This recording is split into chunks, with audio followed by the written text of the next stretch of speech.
The Nine-Sided Circle. Universes created, maintained, and destroyed while you wait. Well, hello there. Hopefully this is getting through to you. I am not seeing anything on my tablet. Somebody says hello. For some reason, my tablet just dies when I do this. So, somebody say something if you can see me, hear me.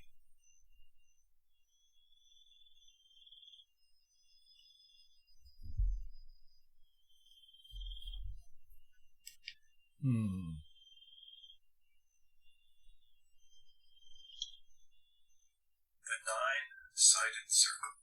Universes created, maintained, and destroyed while you wait. Well, hello there. Hopefully this is getting through to you. I am not seeing anything on my tablet. Well, there we go. There's quite a lag.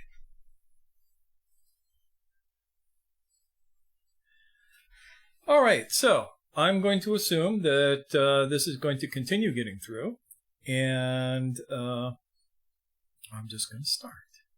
So let me tell you about something. Back in the mid-1980s, I spent a lot of time hanging out with wolves. Now, the why of that is a long story, and it doesn't really matter much for right here, right now, but I did that. And I started out with wolves as wolf pups. And here's the thing. Do you know what the difference is between a wolf and a dog?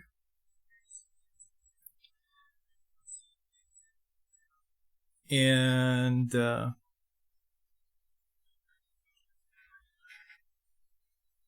so, wolves and dogs. You know, you can take a dog and you can take a wolf and they can mate. And not only can they mate, but they can produce live offspring. And even more so than that, the live offspring that they produce are fertile and can mate with wolves, dogs, coyotes, or hybrids, and all produce more fertile live offspring.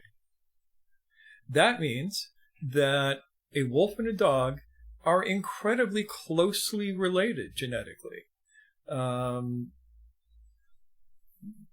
Almost like they're the same species. But there's a profound difference between the two breeds, between wolves and dogs.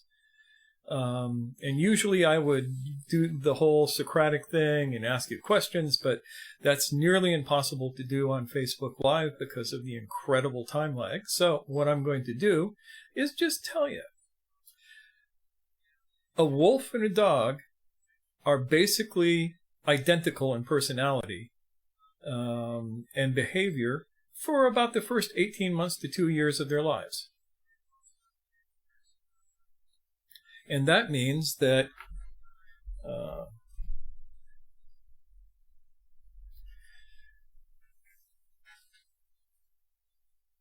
you take a dog puppy, and he acts like a puppy. You take a wolf puppy, and he acts like a dog puppy.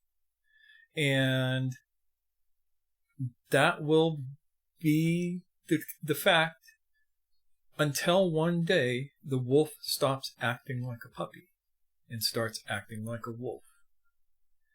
And at that moment, everything is different with the way they relate to each other, the world, and you.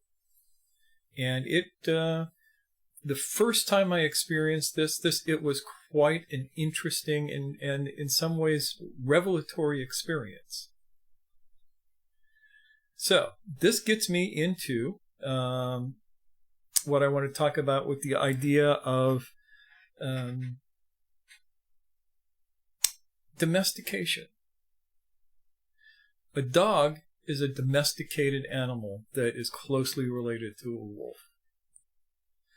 The thing that makes it domesticated is fostering what's called neoteny in the dog. Neoteny is the retention of juvenile traits into adulthood. That means that unlike the wolf, who actually grows up to become a mature adult, the dog stays a puppy in its behavior its entire life, which is why it will stay bonded to you the way that dogs do, not as a pack mate, but in a more hierarchical way. Wolves have a hierarchy, but it's much more fluid than what you find with dogs, in my experience. And I don't think that Ramon will be here tonight, but hopefully he will end up watching this at some point. Now, my friend Ramon works at the Wild Spirit Wolf Sanctuary out in New Mexico. And so I'm going to get him to answer lots and lots of questions about wolves later on, because he's our resident expert. And like I said, we can learn a few things. Now, domesticated animals have this thing where you keep them in a juvenile state their whole lives, and that keeps them dependent on the domesticator, in this case human beings. So you have a dog that is always a puppy in its behavior, always looking to you as not just the alpha figure, but as the parental figure. Excuse me. You take sheep. Now, when I was a kid, I raised sheep. The domesticated sheep is incredibly stupid. They literally go wandering off of cliffs. Now, a wild sheep does not have this problem. Wild sheep are smart and canny and know how to do things.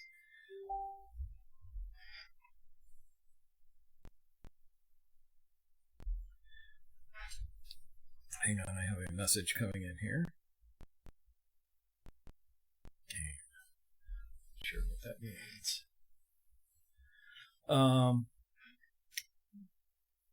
So, where was my thought? Somewhere in my head, rattling around. You get to put up with these live things of me kind of raw. This is totally unpolished.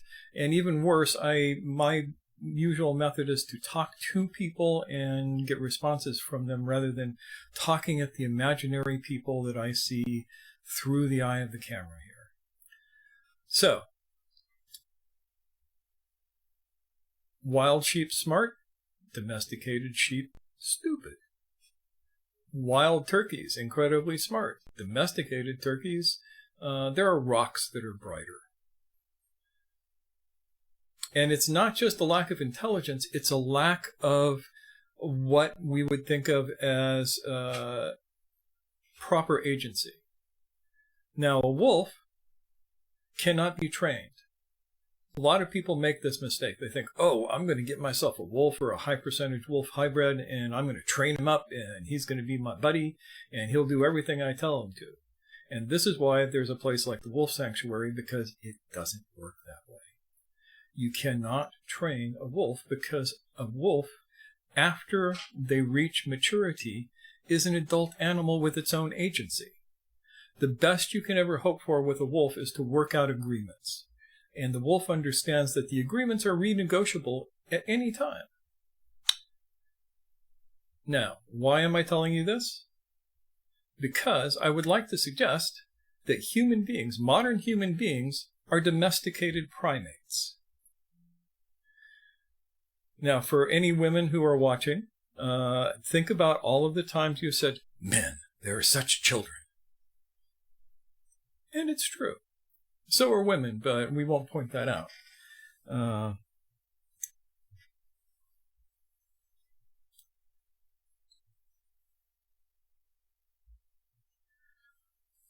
are things going on. I like it when things are going on. So, what does that mean for us? That means that since probably the advent of agriculture, that seems to be where domesticated humans excuse me, started appearing on the earth. Since that point,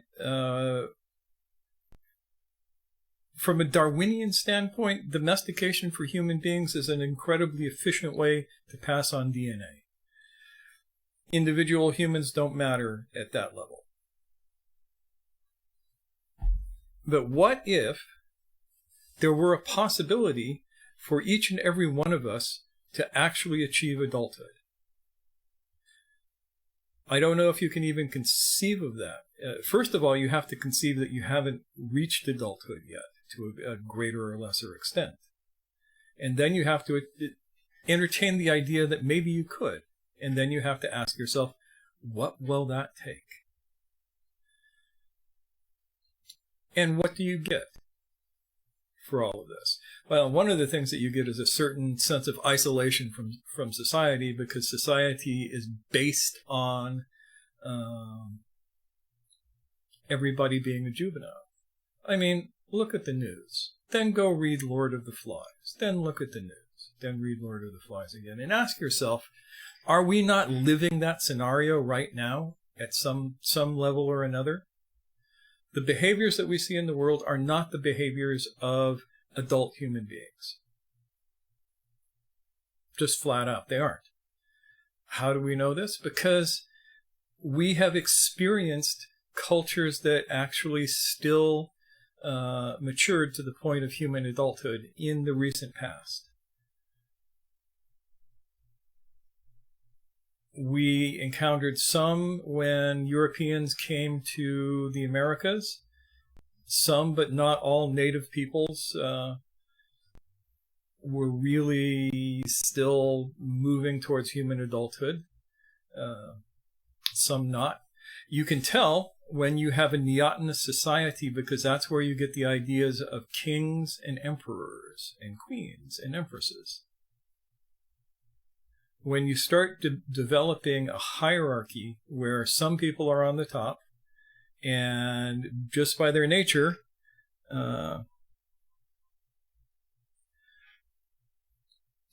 some people are on the bottom and they must obey the people on the top, then you have this problem. And think about it.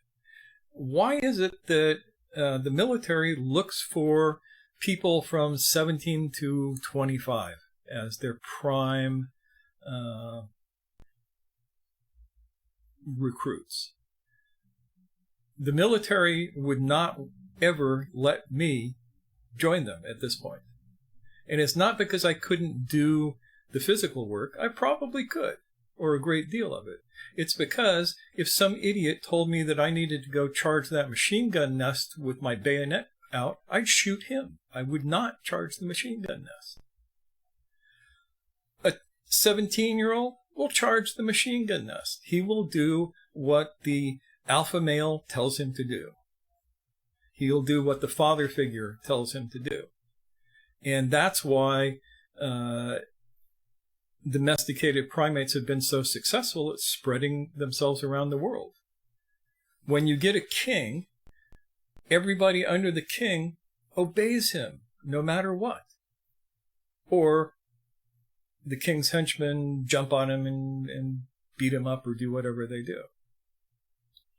Now, to give you an idea of the difference between that and an adult culture, there was a movie done back in the 80s called The Emerald Forest, starring Powers Booth and some other people. And it wasn't a great movie, but it was kind of fun. It was about a young European or American boy who was down in South America in the Amazonian basin. His father was an engineer and they were building a big old dam. And the kid wanders into the forest and he's found by a native tribe and they just adopt him. And for the next 10, 12 years, he's raised in this tribe and he's raised as one of them. He is the son of the chief. So finally, Powers Booth has spent all this time trying to find his son, and he finds the tribe, and he finds his son, and his son is getting married to a local girl, and Booth wants him to come back to civilization. And at one point, Booth says to the chief, "You're the chief. Tell him that he has to. And the chief looks at him and says, a chief who tells people to do things that they don't want to do will not remain a chief for very long. That's the sign of an adult society. You do not mindlessly obey because somebody is in a position of authority. You have your own agency, and along with your own agency, you have your own ethics and morality that have been developed through your lifetime. And when neotenous societies, when domesticated societies meet adult societies, there is almost always bloodshed. And there is almost always incredibly weird communications. I'll give you an example. The Apache people, during the turn of the 19th century, there was a lot of conflict between the Apaches out in New Mexico and Arizona and the white settlers. And one of the reasons was this. The cavalry guys would come galloping into the village and they'd say, who's the chief? And everybody point to this guy over here. And so they would go to this guy and say, Chief, I want you to sign a treaty with us. And the chief thinks about it, and if it seems reasonable, he says, okay, I'll sign it. And he signs the treaty, and they go off. But the tribe doesn't follow the treaty. And so they come back and they say, Chief, the tribe is not following the treaty. And the chief says, they didn't sign it. They didn't agree to it. I agreed to it, so I'm abiding by it. This happened over and over again in the history of Native versus U.S. Interactions.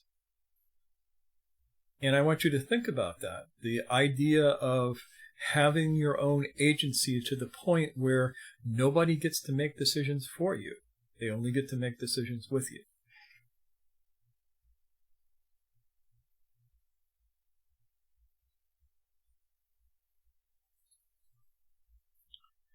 So, if you're wondering what I'm doing, I'm not showing you the bald spot on the top of my head. I am looking at my tablet to see what the notes say. The picture is frozen, so I'm hoping that everything is still moving through. And if it is, as you hear this, you are seeing me drink.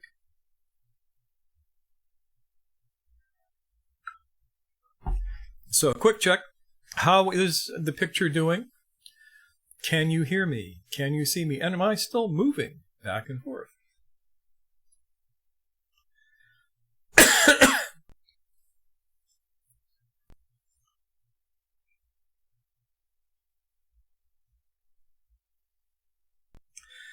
Good. Thank you, Michael. So,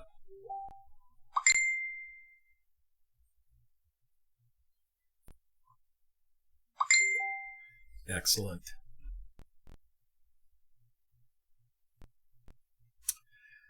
Good. Sometimes my setup is not yet as good as I want it to be. I am working on it every day, learning how to do more and more stuff. And eventually I'll have it perfect, by which time they will come out with all new stuff. So what you're going to do. So here we are with this idea of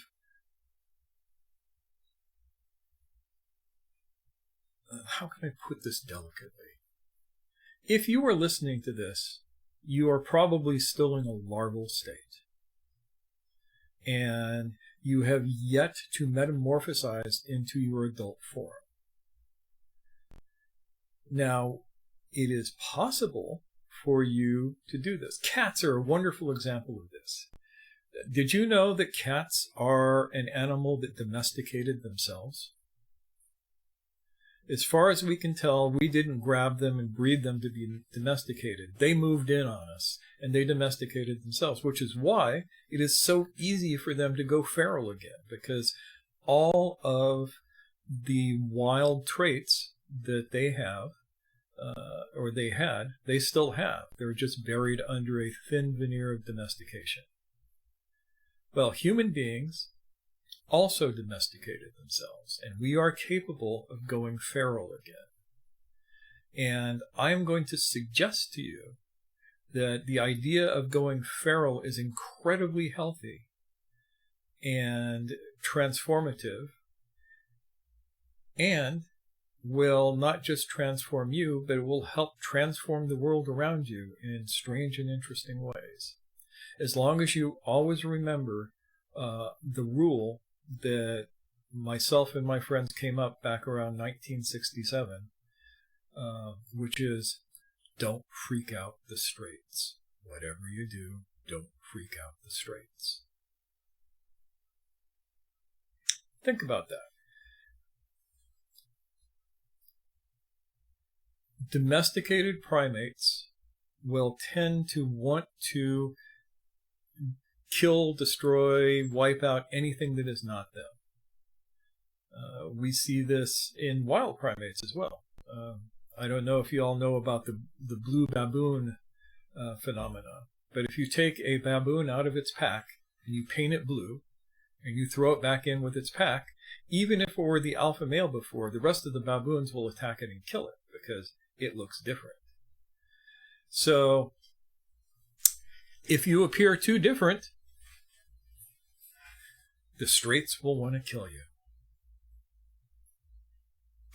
It's sad, but it's true. So that is the main point of my message for this podcast, or whatever the hell this is. I don't know what this is. This live stream from my monk cell here in the heart of the Western Desert to you out there, that I would like you to contemplate this idea that it might be possible that you are a domesticated primate. And it might be possible that, just like cats, you have the ability to go feral. And if you did, it might be good for you.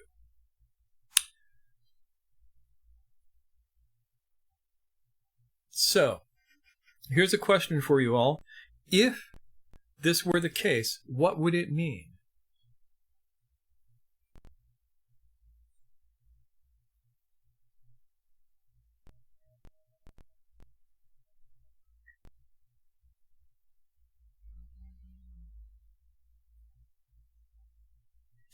Yes, Ian, that's exactly it.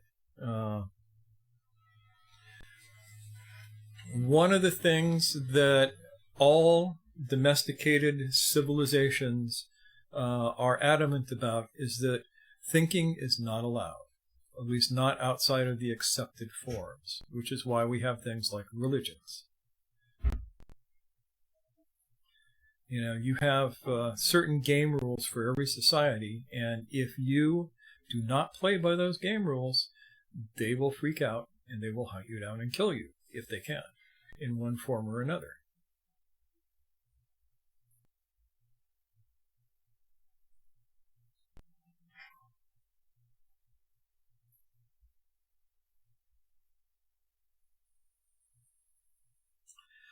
A feral tribe. What we know, what we can extrapolate from the last few remnants of them that we can find, which are in the hidden places of the world, in the deep in the Amazonian forests, and in recent history, a feral tribe looks like a bunch of people who are cooperating with each other, but with a horizontal rather than a vertical arrangement when it comes to their civilization. This usually doesn't happen above the level of a tribe, to tell you the truth. It's very hard for this to happen in, say, a major city. A major city, you just don't have the connections with people that you have in a tribe or a clan. But what it looks like is, here you are, and you all know that there are things that need to be done. You need to get food. Now, in the old days, there were two ways of getting food. You could gather it, you could hunt it. And both required cooperation in very different ways. And the cooperation of the gatherers was no less profound than the cooperation of the hunters. Years ago, one of my many grandmothers, Grandma Hattie, who was a Taos Pueblo woman who lived out, when I got a chance to hang out with her, she was living out in Albuquerque. And she used to tell us stories about her girlhood hunting buffalo, she called it. And hunting buffalo was when the girls would go out and they would gather chokecherries during the season. And they likened it to a hunt where you had to be careful. You had to track your prey, in this case the plants, because you had to find the place where the chokecherries were. You had to approach them safely, because this was back when it was actually dangerous to be out there in the wilds alone. So you had to have all of that stuff going on, and you had to know the lay of the land. You had to know the behavior of the plants that you wanted, and you had to go out and do all of these things, and you had to learn them from older people. Now, hunting is a little bit more blatant. So, you can hunt a rabbit. That's easy. One person can do it. If you want to hunt a buffalo, that ain't so easy. One person hunting a buffalo, you know what you call a lone buffalo hunter? Dead. Because the buffalo doesn't want to be hunted, and the buffalo is bigger than you.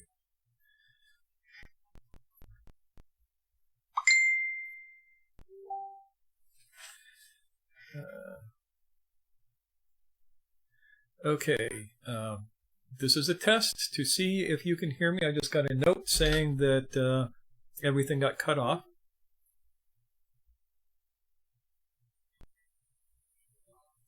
So, quick check. Who can hear me?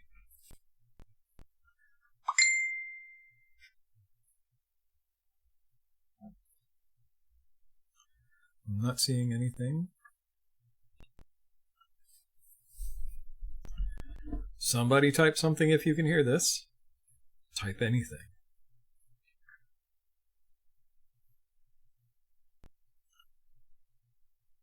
Okay, good. We have people are still hearing. So, we don't know what this will look like across the interwebs yet. We're just developing it. This is one of the things that is part of this experiment. Can it be done? Is it possible? Can it be useful? Mostly, it's going to happen face to face. But I think that the virtual world will have some ways of doing this as well, or at least a way of talking and discussing things that is almost as good as face to face. So I hope that answers the question.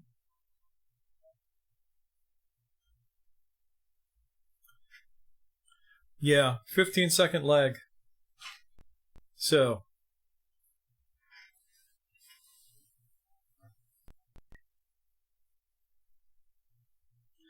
Feral Tribe can be a mastermind group, or maybe not. You can have a mastermind group of anything.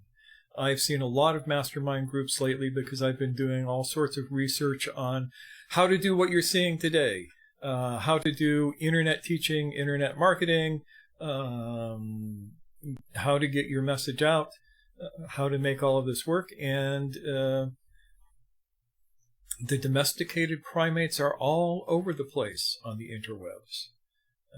It's a little bit scary, actually, seeing some of the stuff that's out there.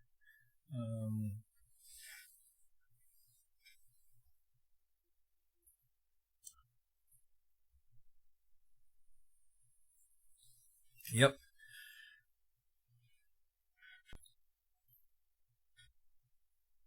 So,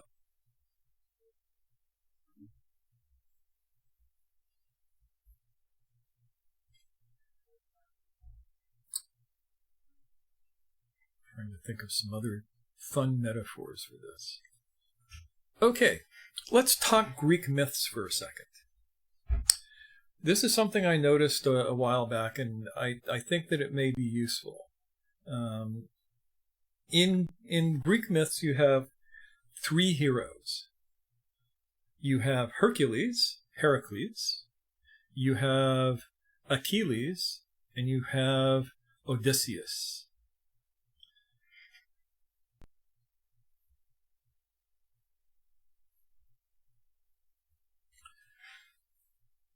So, Heracles is the archetype for children, for the post-pubescent especially. And this is more for boys than for girls. I think that there are equivalent female archetypes, but not being one, it is harder for me to find them. Maybe one of the women will do a little reading and come up with something. But for little boys, Hercules, he's our man. He's strong. He can lift big things. Everybody does what he says because he can push them around. Now, when you get to be adolescent, the archetype becomes Achilles, who is also strong but he's fierce. He's skillful. He is really good with his sword. He can enforce his will on others. He is the dominant male by reason of his prowess rather than by reason of just his strength.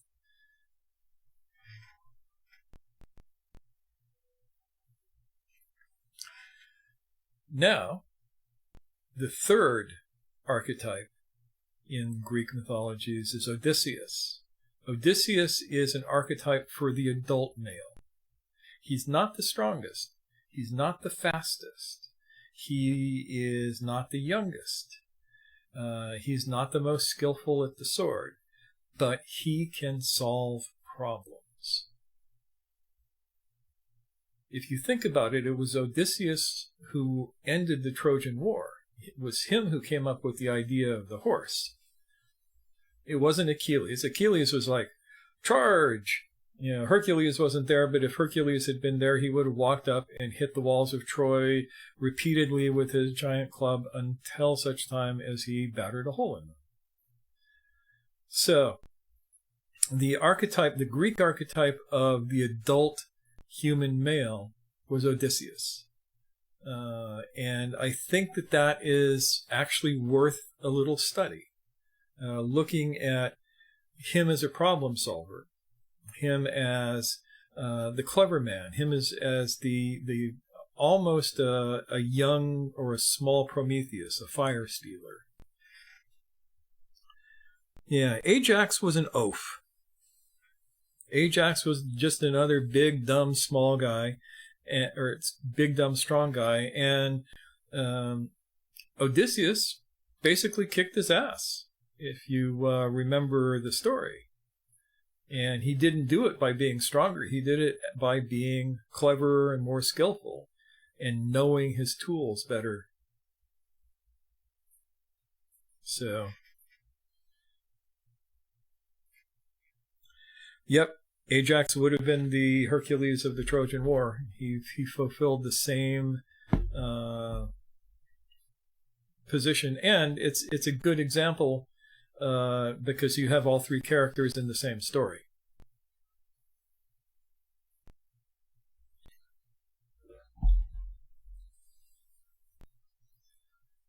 So, here is the question. How do you metamorphosize from your larval state into adulthood? And this is not rhetorical. Some of you might have some ideas about this. I mean, this is one of the things about actual human adults, is that a real human adult realizes that they don't know everything. And they will listen to people who do. I'll give you another example from my own life back in the wild west days of my youth. I ran with two other people. Their names were Tim and Mark. And each of us had our skill set. If we were in a arid desert environment, I was the leader.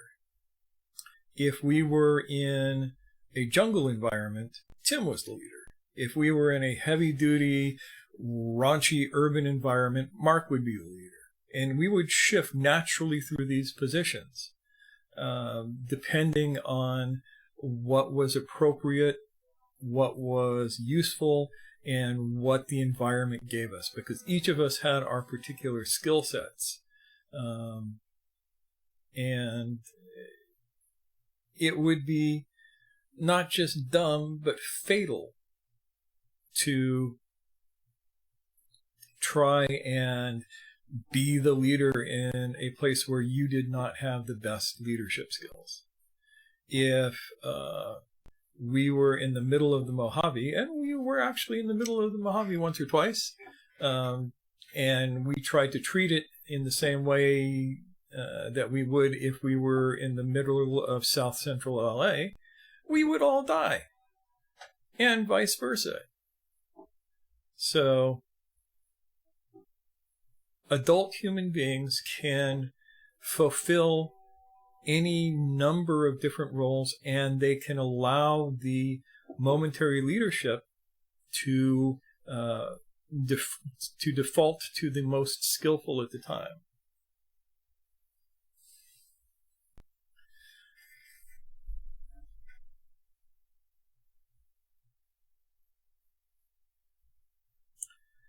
Yes, I'm glad I brought up Odysseus. I was thinking about him earlier today.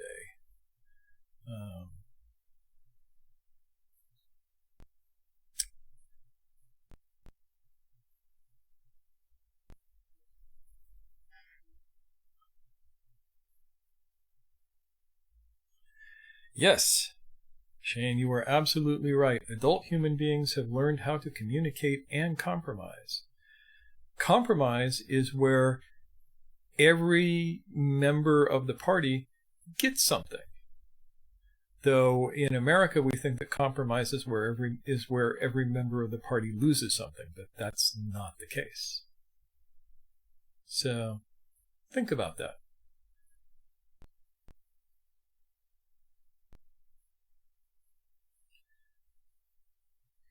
All right. Let me entertain the last couple of questions, and then we will call it an evening and let you all get back. I know in some places it's later than others. Now, here's a question for you. I did this talk an hour later than last one.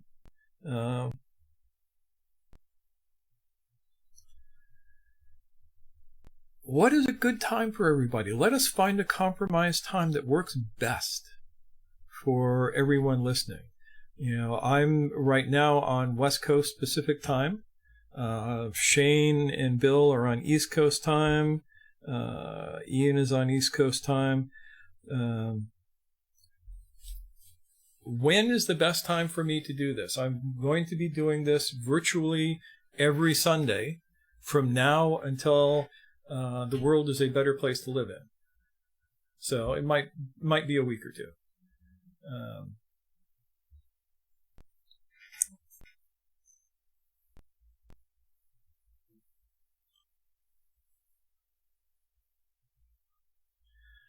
So, if you have a preference, it will probably be easiest for me to do it between 7 and 8 o'clock my time, but I can do it earlier. I can do it later. So, if you have a preference, just put it in the comments somewhere. If you have no preference, put that in the comments too.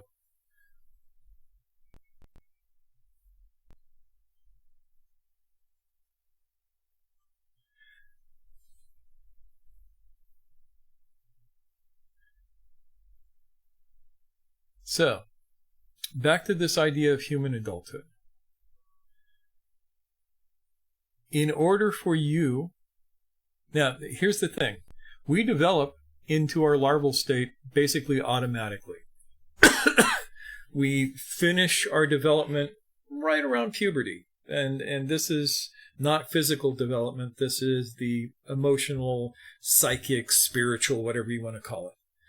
The thing that makes us either a child or an adult. We stop between 12 and 14 years of age most of the time. So what you get when you look at somebody who is, say, 60 years old, you're not looking at somebody who's 60 years old. You're looking at a 12-year-old with almost 50 years of experience at being 12. Think about that.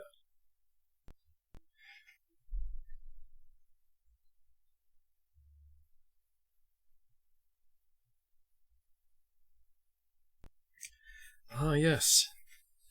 Very good point, Dave. So it will be easier for the people who are across the international date line if we do it more early than late. All right. So, how to break your conditioning. This is probably going to be an ongoing conversation for a while. And the basic idea is you get to be a larval human, you get to be a domesticated primate without any effort. If you want to become an adult human being, it is going to require conscious effort on your part. You're actually going to have to do some work to do it in most cases, because we don't live in a society that fosters human adulthood. We live in a society that suppresses it. And the first stage of enlightenment, for lack of a better term, I hate that term because it's not accurate, but it's what we have in English. The first stage of that, if you want to be one of the enlightened guys, you must first become adult. If you don't, then if you hit your enlightenment, weird things happen. You can go up into the Himalayas and you'll find these little places where you have a bunch of devotees, and they're devoted to this enlightened guy who is sitting in a cave and has not spoken or eaten anything or drank any water for 20 years. He's just sitting there being enlightened. And these people they go into the cave, they dust him off, they make prayers to him, all of this kind of stuff. This is the most worthless kind of enlightenment you could possibly get. The guy would be better off starving to death than in the state that he's in. But that's what you get when you hit the fully awake state without the state of adult development. You get weird quirks. So, adulthood first, enlightenment second. That's the proper way of it.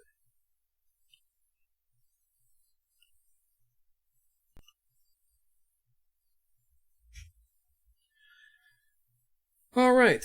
Well, thank you all for listening in on this, and I'm actually enjoying it.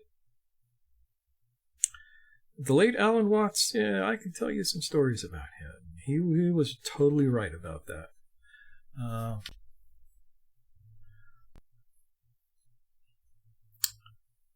And I'm starting to get the hang of this talking to the empty air. And I can guarantee you that it will improve every time I do this, God willing. If it doesn't improve, it'll improve even more the next time. So there we have it. There's my talk for the night. We've gone for about 45 minutes.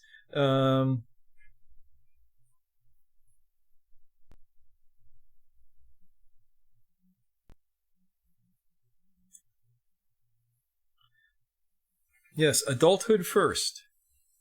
Adulthood is that's a question statement for Bill.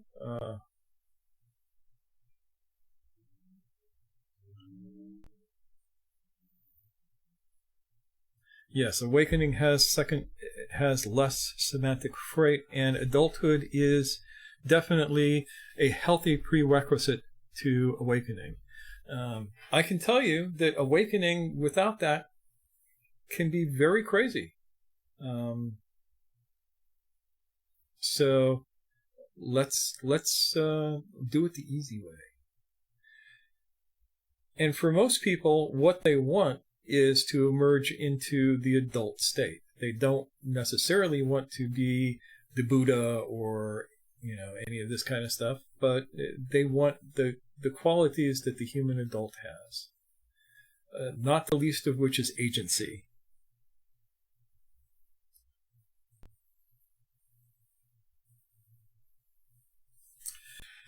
All right.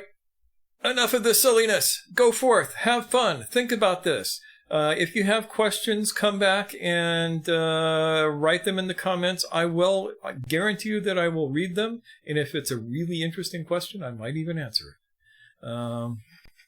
Just kidding, folks. Anyway, I will wish you a very good evening, and we will see you next Sunday.